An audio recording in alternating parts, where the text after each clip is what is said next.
Vetëm pak ditë më parë, Këshilli i Ministrave miratoi vendimin për krijimin e operatorit të shërbimeve të integruara në shëndetësi.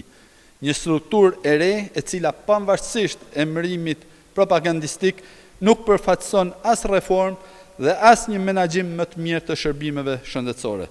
Në thelb, ky vendim nuk bën gjë tjetër veçse institucionalizon dhe centralizon edhe më tej menaxhimin e kontratave korruptive në shëndetësi, duke i shkëputur ato nga çdo mundësi konkurrimi, transparencë dhe rivlerësimi periodik. Për më tepër, ky model i ri nuk gjen asgjë të ngjashme në vendet e Bashkimit Evropian dhe mund t'i sjellë pasoja vendit në procesin e parafrimit me direktivat normformuese të Unionit. Në vend që të kishim një konsultim të hapur publik me profesionistë të fushës dhe proces të mirëfillt llogaridhënie nga ana e qeverisë për të adresuar dështimet e koncesioneve të 10 viteve të fundit, të kërkojë përgjegjësi dhe të korrigjoheshin gabimet, qeveria e korruptuar e Edi Ramës zgjedh t'i mbrojë, t'i përqendroj dhe t'u jap një fytyrë të re të njëjtave mekanizma përfitimi klientelis që i kanë kushtuar shqiptarëve qindra miliona euro.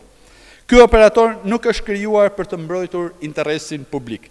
Ai është krijuar për të garantuar vazhdimsinë e kontratave qartësisht korruptive, për të shmangur konkurrencën dhe për të ruajtur të paprekur marrëdhëniet klienteliste që kanë shoqëruar tenderat dhe koncesionet më të mëdha në shëndetësi. Mungesa e konkurrencës është këmbana më e fortë e alarmit se abuzimi me parat publike, jo vetëm që nuk do të ndalet, por do të institucionalizohet edhe më tej, kur kontratat përqendrohen në një strukturë të vetme, pa garë, pa konkurrim periodik dhe pa kontroll efektiv, humbësi i vetëm mbetet qytetari shqiptar që paguan faturën e korrupsionit për xhepat e Edi Ramës.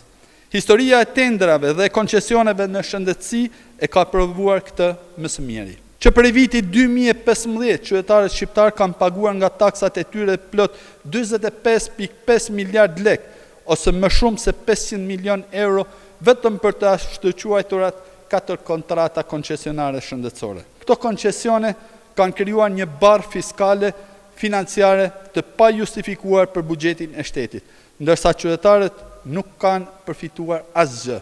Përkundrazi, kanë humbur shumë në shëndet, në para dhe madje edhe në jetë. Betejë jonë është betejë për të rikthyer shtetit në shërbim të qytetarëve, për t'i dhënë fund pandëshkueshmërisë dhe për të garantuar që askush, pavarësisht pushtetit apo lidhjeve politike, të mos jetë mbi ligjin.